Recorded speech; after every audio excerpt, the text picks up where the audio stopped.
الذين آمنوا وكانوا يتقون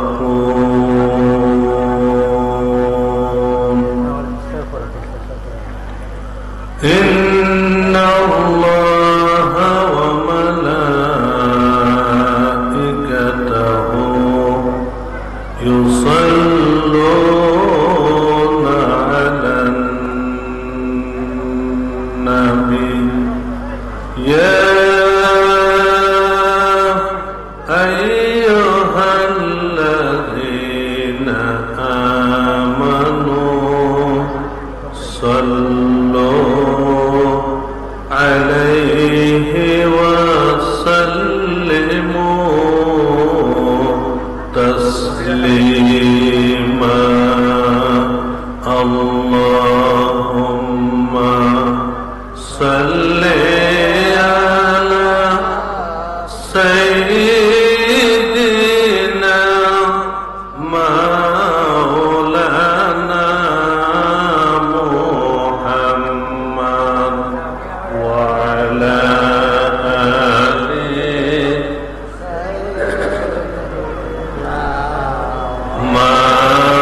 مولانا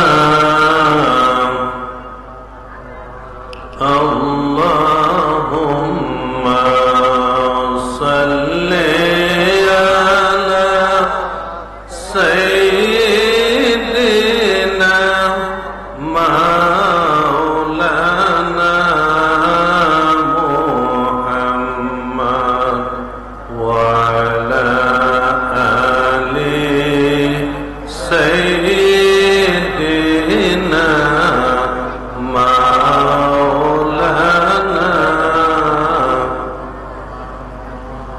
سبحان الله والحمد لله لا إله إلا الله سبحان الله والحمد لله لا إله إلا الله لا إله إلا الله لا إله إلا الله سبحان الله والحمد لله لا إله إلا الله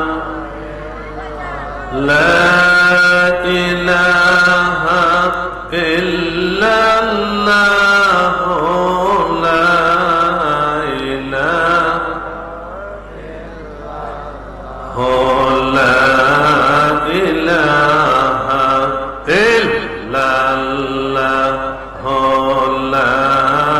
إله لا إله لا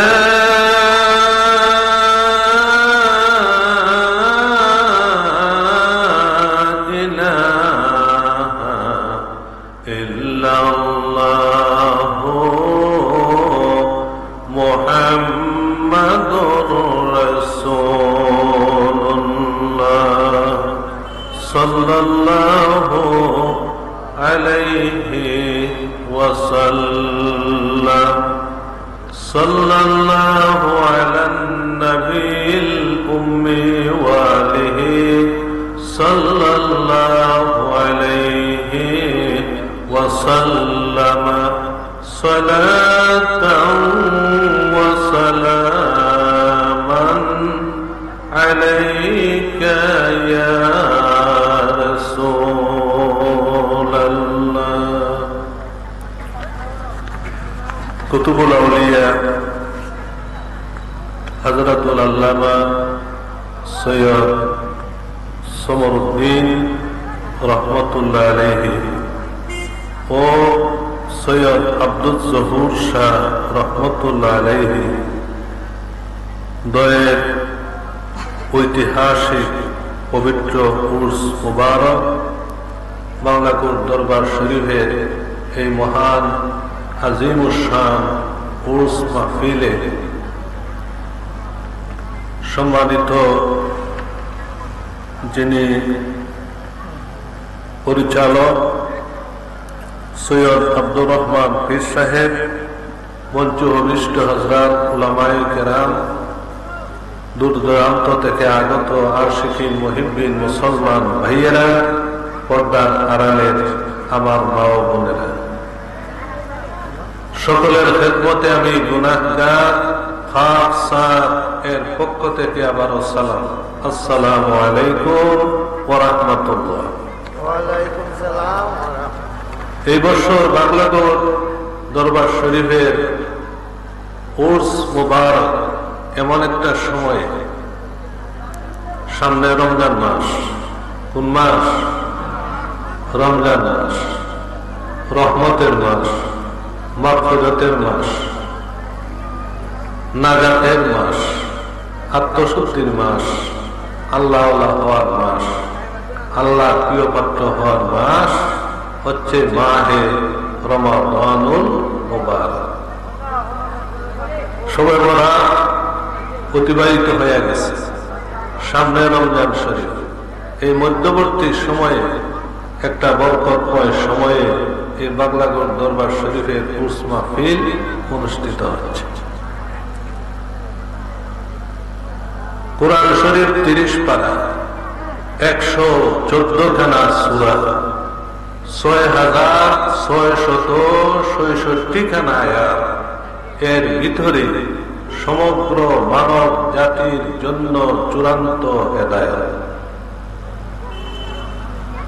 30 পারা কোরআনে এমন কোন বিষয় বাদ নাই যা কোরআন শরীফে নাই। সব বিষয়ের সমাধান আল্লাহর পাক কালামে রয়েছে। হয়তো আমার সিনায় না থাকতে পারে, জনাব আব্দুল্লাহ হেলালি সাহেবের সিনায় না থাকতে পারে, কিন্তু বিশ্বাস রাখতে হবে আল্লাহর কালামে, আল্লাহর কোরআনে সব কিছুর সমাধান রয়েছে। তিবিয়ানান লিকুল্লি শাইইন, সব বিষয়ের বিবরণ, সব বিষয়ের সমাধান, সব বিষয়ের ফয়সালা আল্লাহর কোরআনে আছে। আমরা বলি 12 মাসে বছর, তাও তো কোরআনে আছে। সব শুরু হয়েছে বহু পরে, কিন্তু আল্লাহ বলেন যেদিন থেকে আসমান আর জমিন সৃষ্টি হয়েছে ওই দিন থেকে আল্লাহর গোনায় 12 মাসে বছর। সূরা তাওবা 36 নম্বর আয়াতে আল্লাহ বলেন আসমান জমিনের সৃষ্টির পর থেকে আল্লাহর গোনায় 12 মাসে বছর। মুহররম, সফর, রবিউল আউয়াল, রবিউল সানি, জমাদিউল আউয়াল, জমাদিউল সানি, রজব, শাবান, রমাদান, শাওয়াল, জিলকাদ, জিলহজ, এই হলো 12 মাস। বর্তমান যে মাসটা চলছে এই মাসটা হলো মাহে শাবান, শাবানুল মুআজ্জম। একাধারে 3 মাস, রজব, শাবান, রমাদান। রজব, রজবুল মুরাজ্জাব, শাবানুল মুআজ্জম, আর রমাদানুল মুবারক। আমরা আছি মধ্যখানে। রজব মাস আল্লাহর মাস, শাবান মাস নবীজির ফরমান আমার মাস, রমজান মাস কোন আমার উম্মতের মাস। সুবহানাল্লাহ, উম্মতের মাস। 30 পারা কোরআন, 114 খানা সূরা, 6666 খানা আয়াত। 66 খানা আয়াত যদি একাধারে প্রথম থেকে ধরে শেষ পর্যন্ত তিলাওয়াত করা হয়। কোরআন শরীফ শুরু হয়েছে বাও কোট দিয়া, কোন কোট দিয়ে শুরু, আর শেষ করা হয়েছে কোন কোট দিয়া, সিন দিয়া। আগের বা শেষের সিন একত্র হলে কি হয়? বাস, বাস মানে না যথেষ্ট। আর কোন কালাম নাজিল হওয়ার প্রয়োজন? আমাদের নবী হচ্ছেন খাতামুন নবীন, আর কোরআন শরীফ হচ্ছে আখেরি পয়গাম, আখেরি কালাম। এটা যথেষ্ট। আর নবীও আসার দরকার নাই, আসমানে আর কোন গ্রন্থ, কোন কিতাব আসার আর কোন প্রয়োজন নাই। দিন হচ্ছে মুকাম্মাল, complete code of life, complete system of life, complete নিজামে হায়াত, তাকমিল নিজামে হায়াত। এটা আমাদের মানতে হবে, বিশ্বাস করতে হবে।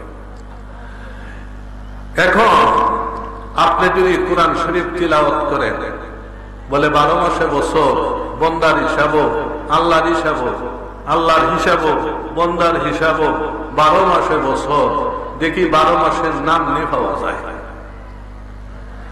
সারা কোরআনের মধ্যে শুধুমাত্র 12 মাসের মধ্যে একটা মাসের নাম কোরআন শরীফে সরাসরি উল্লেখ করা হয়েছে। কয় মাস? ইসনা আশারা শাহরান আছে কোরআনে, কিন্তু শুধুমাত্র একটা মাসের নাম কোরআনে উল্লেখ করা হয়েছে। কোন মাস? যেই মাসের সাথে কোরআনের সম্পর্ক আছে, কোরআন শরীফের সম্পর্ক আছে। এই বাগলাগড় দরবার শরীফে হাফেজি মাদ্রাসা আছে, আছে না? আপনাদের সাহায্য সহযোগিতা, আমরা সবার সাহায্য সহযোগিতাই এই হাফেজি মাদ্রাসা চলছে।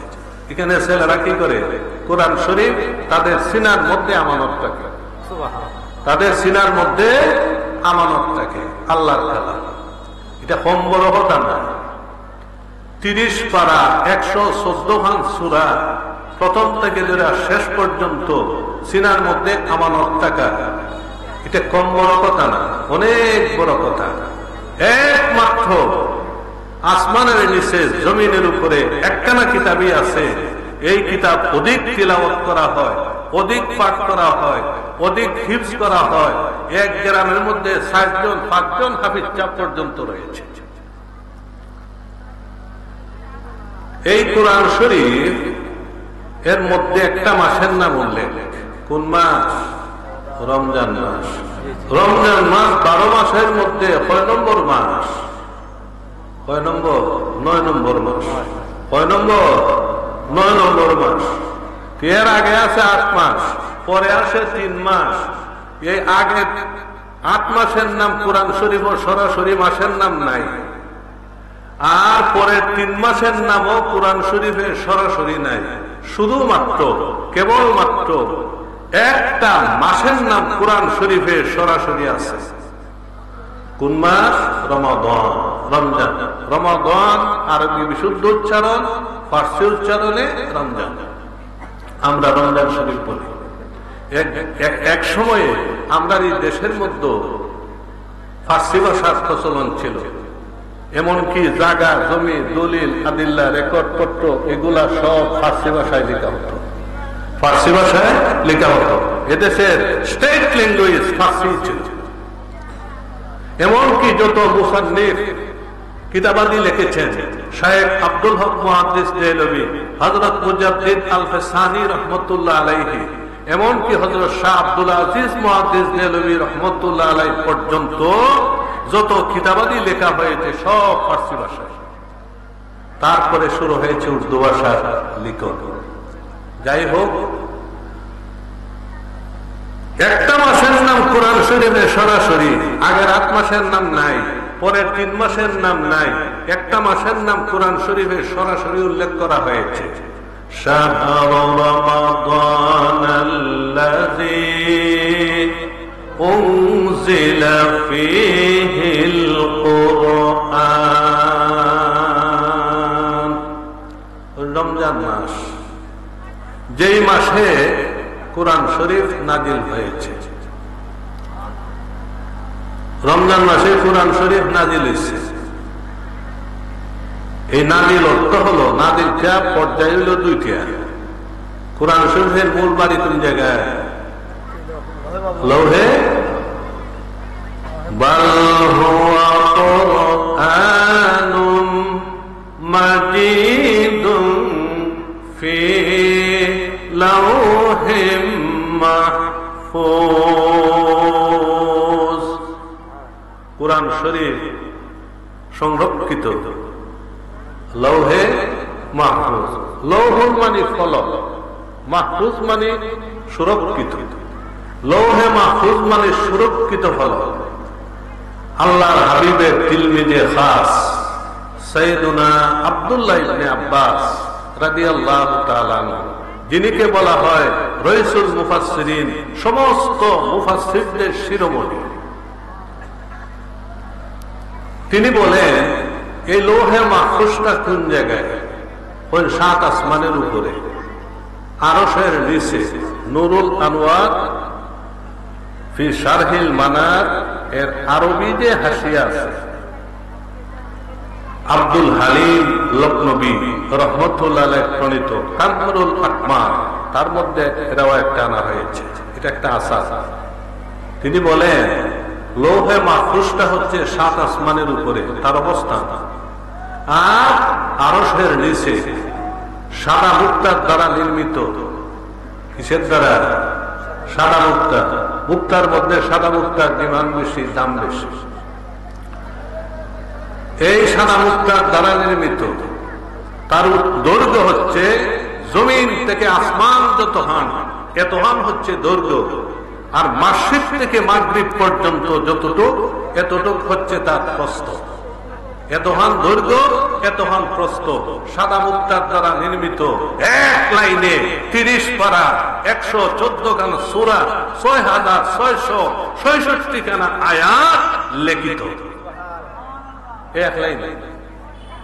সমগ্র সৃষ্টির ভাগ্য সেখানে রক্ষিত। তার নাম হচ্ছে লৌহে মাহফুজ। ওই লৌহে মাহফুজ থেকে সামাউদ দুনিয়া, দুনিয়ার একটা দুনিয়ার আসমান বাইতুল ইজ্জতে একসাথে এক রাতে সমগ্র কোরআন এসেছে এই রমজান মাসে। শরফুল মুকানে বিল মাকিন, উত্তম জিনিস যেখানে প্রকাশ হয়, ওই উত্তম জিনিসের মর্তব্য অনুযায়ী ওই সময়টা, ওই স্থানটাও সম্মানিত হইয়া যায়। এই জন্য যেখানে আসছে এই জায়গার নাম হয়ে গেছে বাইতুল ইজ্জত। লৌহে মাহফুজ থেকে এসেছে বাইতুল ইজ্জত। কোরআন শরীফ সম্মানী জিনিস, দামি জিনিস, মূল্যবান জিনিস। কতহান মূল্যবান, কতহান মূল্য। একটা উদাহরণ দেই, সময় যেহেতু আমার শর্ট। আমরা হচ্ছে হানাফি মাযহাবের লোক, আমরা হানাফি মাযহাবের লোক। আমাদের মাযহাবের ইমাম, তিনি হচ্ছেন ইমামে আজম। আজম মানে বড়, এলিমেও বড়, আমলেও বড়, গুণেও বড়, জ্ঞানেও বড়, মানেও বড়, সব থেকে বড়। এই জন্য তিনি হচ্ছেন ইমামে আজম আবু হানিফা রহমতুল্লাহ আলাইহি। ও ইমামে আজম রহমতুল্লাহ আলাইহির সুযোগ্য একজন ছাত্র ছিলেন, শাগির্দ ছিলেন। ওনার নাম হচ্ছে ইমাম মুহাম্মদ রহমতুল্লাহ আলাইহি। ইমাম মুহাম্মদ রহমতুল্লাহ আলাইহির কাছে আসিয়া এক ব্যক্তি বলল যে হুজুর, আমি একটা সমস্যায় পড়েছি। বলে কি সমস্যা? বলে আমার মেয়ে একটা হুজুক্ত, বিয়া দিতাম পারতাছি না। মেয়ে যদি উপযুক্ত হয়, বাবা মার মাথার মাঝে একটা চিন্তা আইনি আসেনি। 3 হাজে লেট চলে না, বিলম্ব চলে না। কয় কাম? 3 হাত। 1 নম্বর হইল ফরজ নামাজের রক্ত যখন হইয়া যায়, ফজর, জোহর, আসর, মাগরিব, এশা, 5 ওয়াক্ত নামাজ ফরজ আমাদের উপর। ফরজ নামাজের রক্ত যখন হইয়া যায়, ইচ্ছা হইয়া বিলম্ব করা, দেরি করা ঠিক না। কোন শরীর উজোর যদি থাকে তাহলে ভিন্ন কথা। শরীর উজোর যদি না থাকে আর নামাজ পড়লেন কাজা হইয়া, তাহলে উজোর সারা কাজা যে করলেন, এটা নামাজ পড়লেন ঠিক, কিন্তু এই বিলম্ব জনিত কারণে গুনাহ হবে। 2 নম্বর, এটা হলো 1 নম্বর। আর 2 নম্বর হচ্ছে, 2 নম্বর কোন মুসলমান যদি মারা যায়, তাহলে যত তাড়াতাড়ি পারা যায় তার কাফন দাফনের ব্যবস্থা করা। জলের মাছ যদি শুকনা টুটে, 7টায় আবার জল দেবেন লেগে, পানি দেবেন লেগে, বুঝছেন না আমার কথা? ঠিক মুর্দা মারা গেলে মুর্দা ইহজগতে থাকতে চায় না, তার আরামের স্থান হলো কবর। সুবহানাল্লাহ। এই জন্য যত তাড়াতাড়ি পারা যায় কাফন দাফনের ব্যবস্থা করা, ইচ্ছা হইরা বিলম্ব করা ঠিক নয়। কোন যদি জরুরত থাকে, ছেলে আছে ঢাকা চট্টগ্রাম আসতে দেরি হইতেছে, এখানে তো নৈতিক কারণে বিলম্ব করা লাগে, কিন্তু কোনো কিচ্ছু নাই বলে ফেলাইতে রাখছে, বিলম্ব জনিত কারণে গুনাহ হবে। খবর খনন করা সওয়াবের কাজ, মুর্দারে গোসল দেওয়া সওয়াবের কাজ, মুর্দাকে কাফন পরানো সওয়াবের কাজ, মুর্দারের কাঁধে বহন করা সওয়াবের কাজ, মুর্দাকে কবরস্থ করা সওয়াবের কাজ, জানাজার নামাজে অংশগ্রহণ করা সওয়াবের কাজ, এবং কি জানাজার পরে জিয়ারত করা সওয়াবের কাজ। এটা এত সওয়াব, যদি তার সওয়াবের বিষয়টা যদি হাকিকতটা যদি মানুষে জানতো, প্রতিযোগিতা দেওয়ার লাগনে কে এটার মানে প্রতিযোগিতা দিয়া লটারি দিয়া লোক বলে বাছাই করে নেওয়া লাগবে। অথচ আমাদের সমাজে এখন ইটার লোক পাওয়া যায় না, খবর কোথার লোক পাওয়া যায় না। তারপরে মসজিদের ইমাম ছাড়া গোসল দেওয়াইতে পারে না, কাফন করাইতে পারে না। এই কথা আমাদের কতগুলা মাসলা মাসাইল আছে নিত্য প্রয়োজন, নিত্য প্রয়োজন, এগুলো একবারে মাস্ট প্রয়োজন, জরুরি, সব মুসলমানের দায়িত্ব। যাই হোক যাই হোক, এখন 2 নম্বর খামটা হইল যে জানাজার নামাজ বিলম্ব করা যায় না, বিলম্ব করা যায় না। 3 নম্বর, বিলম্ব চলে না আরেকটা কাজ, ছেলে যদি উপযুক্ত হয়, মেয়ে যদি উপযুক্ত হয়, যত তাড়াতাড়ি পারা যায় বিয়ার কাজটা সমাধান করা। এটার মধ্যে ইচ্ছা হলে লেট করলে হাদিস শরীফ আছে, তারা যদি গুনার মধ্যে জড়িত হইয়া যায়, এই গুনার জন্য মাও দায়ী থাকবো, বাবা দায়ী থাকবে। কয় কাম? 3 কাম। 3 কামের এক কাম। হযরত ইমাম মুহাম্মদ রাহমাতুল্লাহ আলাইহির কাছে আসিয়া বলল যে হুজুর, আমার মেয়েটা উপযুক্ত, মেয়ের বিয়া দিতে পারতাছি না। বলে কেন? কারণটা কি? বলে কারণ হইল আমার মেয়ে ওই একটা, আমি দীর্ঘদিন যাবৎ নিঃসন্তান আসলাম, আমার ঘরে কোনো ছেলে মেয়ে হয় নাই, এটাই প্রথম, এটাই আমার একমাত্র। তো যখন আমি মেয়ে জন্ম নিচ্ছে খুশি হয়ে গেছি যে আমি একটা সন্তানের জনক হতে পেরেছি। ছেলে হইলে লাল হয়েছে, মেয়ে হইলে বাপ একটু বেড়ার হয়ে যায়, ওই নেই, এটা কেউ ইচ্ছা দিন না, কথাটা বুঝছেন নি? এটা আমরা, এটা আল্লাহর ইচ্ছা, কথা আমি বাড়াইতাম না। এখন ইমাম মুহাম্মদ রাহমাতুল্লাহ আলাইহির কাছে আসিয়া বলল যে হুজুর, মেয়ে এখনো উপযুক্ত হয়েছে, বিয়া দিতাম পারতেছি না। বলে কেনে? বলে জন্ম যেমন নিছিল খুশিতে আত্মহারা হইয়া আমার জবান থেকে একটা কথা বাড়ি গেছিল। বলে কিতা? বলে আমারও যদি আল্লাহ হায়াত দেন, মেয়েটারও যদি আল্লাহ হায়াত দেন, আমার হাতে যদি মেয়ে বিয়া দেন, তাহলে আমি মান্যত করলাম এই দুনিয়ার উপরের মধ্যে যত সম্পদ আছে সব সম্পদ গুলো আমি বিয়ার মধ্যে উপহার স্বরূপ দেব। এখন হুজুর উপযুক্ত সময় হয়ে আইছে, আল্লাহ আমারও হায়াত রাখছেন, মেয়েও তো আসুন, এখন তো ওই যে মান্যতটা আমার, এখন মান্যত আদায় করা আমার পক্ষে সম্ভব না। এটা তো সাধারণ মানুষের পক্ষে সম্ভব না। সাধারণ মানুষ কেন, এটা তো প্রেসিডেন্টের পক্ষে সম্ভব না। আমরা বাংলাদেশের প্রেসিডেন্টের কথা বলছি না, আমেরিকার প্রেসিডেন্টের পক্ষে কি সম্ভব? আমেরিকার প্রেসিডেন্ট আমেরিকা থাকতে পারেন, আমার সম্পদের মালিক কি উনি? হেলাল হিসাবে টুপির মালিক কি আমেরিকার প্রেসিডেন্ট? এটা তো একটা সম্পদ। তাহলে এটা তো কারো পক্ষে সম্ভব না হুজুর। আর একটা জিনিস হলো, মান্যত করলে মান্যত পূরণ করতে হয়। মান্যত পূরণ করা হচ্ছে ওয়াজিব। একটা হইলো ফরজ কাম, আর একটা হইলো ওয়াজিব কাম। ফরজ তো ইয়া ওয়াজিব হয় না, ওয়াজিব তো ইয়া ফরজ হয় না। যখন আমি কিতাব পড়তাম হুজুর, আমার একটা ব্যবস্থা ইসলামী শরীয়তের দৃষ্টিতে, ইসলামী শরীয়তের আলোকে এর একটা ফয়সালা আমি দিয়া দিয়া। তো উনি ছিলেন ইমাম মুহাম্মদ। মুস্তাহিদের 6টা তত্ত্ব আছে। 1 নম্বর তত্ত্ব হইল মুস্তাহিদ ফিল শরা, 2 নম্বর হইল মুস্তাহিদ ফিল মাযহাব, 3 নম্বর হইল মুস্তাহিদ ফিল মাসআলা, 4 নম্বর হইল আসহাবুত তাকরির, 5 নম্বর হইল আসহাবুত তাকদির, 6 নম্বর হইল আসহাবুত তামিজ। ইমাম মুহাম্মদ মুস্তাহিদ ছিলেন, তিনি ছিলেন দ্বিতীয় পর্যায়ের মুস্তাহিদ। দ্বিতীয় পর্যায়ের মুস্তাহিদ ফিল মাযহাব, বড় উস্তাদের বড় ছাত্র এবং মুস্তাহিদ, দ্বিতীয় স্তরের মুস্তাহিদ ইমাম মুহাম্মদ রাহমাতুল্লাহ আলাইহির কাছে যখন এই ব্যক্তি ফতোয়া তলব করলো, ফতোয়া চাইলো, তিনি বললেন, বাবা রে, উপযুক্ত পাত্র যদি তুমি পাও, মেয়েকে তুমি বিবাহ দিয়ে দাও। বলে, হুজুর, ওই যে মান্যতটা, বলে, মান্যতের জন্য তুমি একদিন কোরআন শরীফ উপহার স্বরূপ দিয়ে দিও। একদিন কোরআন শরীফ দেওয়া দুনিয়ার সমুদয় সম্পদ দেওয়া। দুনিয়ার সমুদয় সম্পদ তারও একটা লিমিটেড আছে। ক্যালকুলেট দিয়ে যদি হিসাব করা হয়, ক্যালকুলেট করা হয়, এই সম্পদেরও হিসাবটা বের করা বর্তমান জমানার জন্য কঠিন বিষয় নয়। কিন্তু দুনিয়ার সম্পদের চাইতে আল্লাহর কোরআনের দাম, আল্লাহর কোরআনের মান, আল্লাহর কোরআনের ইজ্জত, আল্লাহর কোরআনের আজমত বেশি। কত বেশি? এক জানেন আল্লাহ, আরেক জানেন নবী মুহাম্মদুর রাসূলুল্লাহ সাল্লাল্লাহু আলাইহি ওয়াসাল্লাম।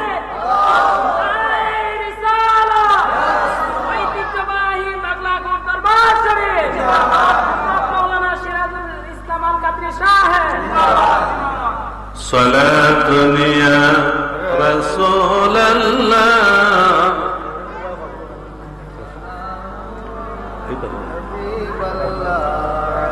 बना दो मेरे सीने को मदीना,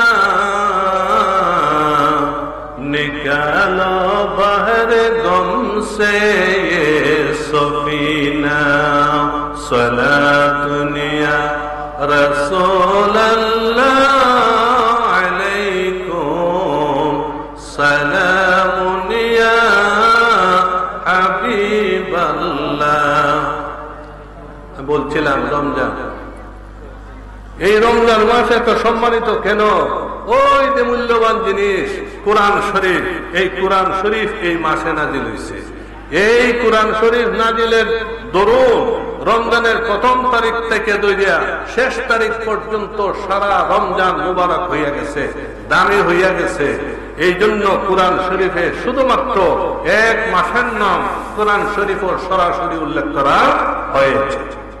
রমজান মাসের মধ্যে আল্লাহ পাক আমাদের উপর রোজাকে আল্লাহ ফরজ করেছেন। সামনে রমজান মাস আইতেছে। রমজান মাস আওয়াতে আমরা বেজার না খুশি? অল্প না বেশি? বেশি খুশি নেই। একটা হাদিস আমি কই শুনেন। নবীজি ফরমান, মান ফারিহা বিদুখুল রমাদান হুররিমাত জিলদুহু আলান নিরান। মান ফারিহা বিদুখুল রমাদান হুররিমাত জিলদুহু আলান নিরান। নবীজি ফরমান, যে রমজান মাস আইছে, এই জন্য একজন মুমিন মুসলমান অন্তর দ্বারা খুশি হইয়া গেছে যে আমার হায়াতে, আমার জীবনে, আমার জিন্দগিতে আরেকটি বার আমি রমজান মাস পাইছি। সামনের যে রমজান হয়তো আমরা কারোর জন্য শেষ রমজান হইতে পারে। নবীজি রজব মাস আসলে দোয়া করতেন, আল্লাহুম্মা বারিক লানা ফি রাজাব ওয়া শাবান ওয়া বাল্লিগনা রমাদান। এর ফায়দার মধ্যে মুহাদ্দিসিনরা লেখেন, যে ব্যক্তি এই দোয়া করবে, নবীজির শিখানো এই দোয়া করবে, আল্লাহ পাক রমজান পর্যন্ত তার হায়াত বাড়াইয়া দিবে, রমজান পর্যন্ত আল্লাহ পৌঁছাইয়া দিবে। রমজান পর্যন্ত পাওয়া, জীবনে রমজান হওয়া সৌভাগ্যের ব্যাপার। সামনে যে রমজান শরীফ আইতেছে, আমরা বেজার না খুশি? নবীজি ফরমান, মান ফারিহা বিদুখুল রমাদান হুররিমাত জিলদুহু আলান নিরান। রমজান পাইয়া যে ব্যক্তি খুশি হইল অন্তরের দিক দিয়া, মনের দিক দিয়া, আমার জীবনে আরেকটা বার রমজান পাইছি, খুশি হইতেছি গিয়া। এই খুশি হওয়ার দরুন যে অন্তরে খুশি হয়েছে, অন্তরটা যেই দেহে থাকবে, দেহের চামড়া দিয়ে আবৃত, দেহটার যে চামড়া দিয়ে আপনি তো নবীজি ফরমান ওই চামড়ার মধ্যে জাহান্নামের আগুন স্পর্শ করবে না, করবে না, করবে না। এই রমজানে রোজাকে আল্লাহ ফরজ করেছেন। এই বাংলাকোট দরবার শরীফে আমরা এসেছি, এখানে আত্মশুদ্ধির জায়গা, এটা দরবার। এই দরবার হচ্ছে কুরিফু দূর করা, শরীফু আনয়ন করা, এর তালিমই দরবার শরীফে দেওয়া হয়। আর সামনে প্রশিক্ষণের মাস, এই মাসটা যাতে আমরা কাজে লাগাইতে পারি, কোরআন নাজিলের মাস, কোরআনের খেদমত করতে পারি। আল্লাহ পাক যেন আমাকে, আপনাদেরকে, আমাদের সকলকে তৌফিক এনায়েত করেন। সবাই বলুন আমিন।